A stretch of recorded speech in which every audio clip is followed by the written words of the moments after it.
Good morning, class. This is third part of our first chapter. Here we talk about region of terror. So,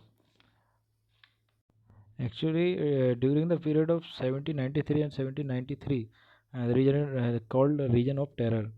इस समय हुआ क्या था बेटा? Clergy member, other political parties, even member of his parties who did not agree with that method were arrested, imposing that tried to revolution tribunal, and if they found the guilty, the guillotine is a device consisting two poles of blade with which a person is beheaded. It was named by Dr. Guillotine, who invented it. Here one more concept is they they remove the sir madam culture. Instead of sir or madam, they use the word citizen. They word for men and women, citizen. So that is reason of terror. Direct Next, directory rule, France. After the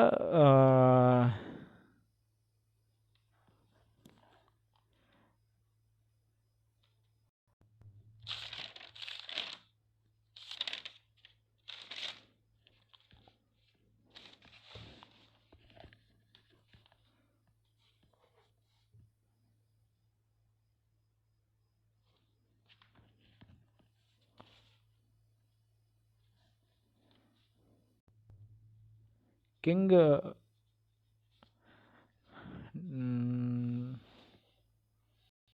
king do lose their power, then National Assembly come in power. National Assembly. Then after that, uh, some dispute occur by pupils, and they develop legislative council of 5 pupils called directory. 5 pupils क्यों बेटा? पहले एक व्यक्ति था जिसके पास सारे rights थे, तो वो अपनी मोनोपोली करता था. लेकिन अभी क्या, इन लोगों ने 5 लोगों की बेंच बना दी. अब जो भी होगा 5 लोग मिलकर तय करेंगे, तो उससे मोनोपोली नहीं होगी. Conflict between the director and legislative council often the result in political instability, which paved the way for the rising of Napoleon Bonaparte. बेटा यहाँ से एक नया लड़का सामने आएगा जिसका नाम है नेपोलियन बोनापार्ट. नेपोलियन बोनापार्ट कौन है बेटा? यहाँ पे डिक्टेटर है. कौन सा? मिलिट्री डिक्टेटर है. कौन सा? मिलिट्री डिक्टेटर है. असल में बोनापार्ट अब फ्रांस पर रूल्स करेगा. सो बेटा आगे चलते हैं. यहाँ पर एक स्मॉल पार्ट है, revolution of women's. Did women have a revolution? Women as an active participant and their expectation. Third state में उन्हें क्या मिलता था? काम करते थे, छोटे छोटे हेल्पर्स के काम करते थे. They had to their on political club. जब जैकोबियन क्लब बना तब इनके लिए, वुमेन्स के लिए भी क्लब बनाने को मिले, लेकिन चेंज हो गए. Creation of state schools compulsory हुए, but they could not found force to marry we force to marry again. And उनके लिए डाइवोर्स ईजी नहीं था. Allowed to train for job, not become small kind के वो business कर सकती थी, लेकिन डेवलप नहीं कर सकती थी खुद का ट्रेडर. उन्हें 1946 तक तो वोटिंग करने के राइट तक नहीं थे. रिवोल्यूशन में उनका भी धीरे धीरे डेवलपमेंट बढ़ा फ्रांस के. सो यहाँ एक नाम है बेटा, ओलंपे ओलंपे द गोज. आप इस ब्लॉक को अपने नोट कॉपी में नोट करें बेटा. और ये वो लेडी थी जिन्होंने वहाँ फ्रांस की लेडी वुमेन्स के लिए, रेवोल्यूशन के लिए फाइट किया. She was tried at National Convention and which is charged treason, and soon after she was executed. उन्हें भी मार दिया गया, या फिर हम कहें कि है ना, एग्जीक्यूट कर दिया गया, फांसी चढ़ा दी गई. ठीक है बेटा. Some of their notable work for equal rights, for women writing, political association, law for expression, no women in expression. She accused and arrested by detail of causing by law women like men obey the rigorous law. Okay बेटा. Now, in 1804, Napoleon Bonaparte crowned himself Emperor of France. He set out to conquer neighboring imperial country, disposes dynasty and create kingdoms where he placed member of his family. Napoleon saw his role in moderniser of European. क्या बोलते हैं बेटा, Napoleon को क्या बोलते हैं, moderniser of Europe. क्यों? क्योंकि उसने आसपास के सारे कंट्रीज़ पे पहले ऑक्युपाई किया और वहाँ अपने रिलेटिव्स को रूल्स करने के लिए भेज दिया। इसे मॉडर्नाइजर ऑफ यूरोप बोलते हैं। क्यों?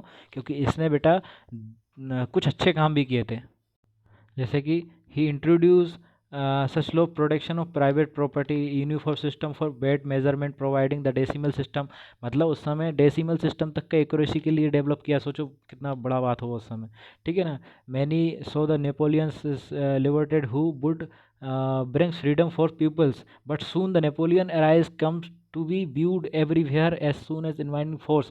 He was finally defeated by Waterloo in 1815. Many of his measures that cried revolutionary ideas of liberal and modern law to other part European had impact on people long after Napoleon left. So बेटा आपको ये Napoleon explain Napoleon life, Napoleon revolution in France, Napoleon leadership in France, आपको ये note करना है और note copy में लिखना है। नेपोलियन हेडिंग कर कर ये पूरा ब्लॉक लिखिएगा आप, ठीक है बेटा। Here one more paragraph, the idea and liberty of democracy right were the most important legacy of French Revolution. They spread from the France to rest of Europe during 19th century. In India, there are two names, Raja Ram Mohan Roy and Sultan, Tipu Sultan, are two example of individually responding the idea of coming of revolution France। Okay बेटा, ये दो व्यक्ति थे, टीपू सुल्तान और राजा राम मोहन रॉय। इन्होंने इसके ideas को follow किया। सो बेटा ये हमारा चैप्टर ख़त्म होता है। अब मैं एक छोटा सा रिवीजन दे रहा हूँ बेटा। पहले क्या था, लुइस 16 था जो जब राजा बना तो उसके पास एम्पेटी ट्रेजर था, लेकिन उसने टैक्सेशन चालू किया जिससे लोग घबरा गए। फिर उसने लोगों को कंट्रोल करने के लिए आर्मी भेजी। लोगों ने सोचा कि हम पे हमला हो रहा है तो उन्होंने इसके अगेंस्ट में हमला किया। इससे है ना इसकी जो गवर्नमेंट थी वो हिल गई। फिर लोगों ने नेशनल असेंबली डेवलप की, वहाँ से फिर उसके बाद हमारे पास डिक्टेटर आया, डायरेक्टरी आई 5 पीपल्स की जो गवर्नमेंट बनाने का काम करती थी और डिसीजन लेने का काम करती थी। फिर उसके बाद हमारे पास क्या आता है, डिक्टेटर आता है, कौन, नेपोलियन बोनापार्ट। इसके से ही हमारे पास इसका फ्रांस का पूरा कंप्लीट रिवोल्यूशन देखने को मिलता है। ठीक है बेटा, आप जहाँ जहाँ मैंने आपको जो जो ब्लॉक लिखने को बोला है आप लिखिए, कॉपी में लिखिए। इसके जो लास्ट में जो क्वेश्चंस दिए हैं, ये मैं नोट्स बनाकर आपके ग्रुप में डाल दूंगा। आप वहाँ से अपनी नोटबुक में नोट कर लीजिएगा बेटा। Okay, thank you, good day बेटा।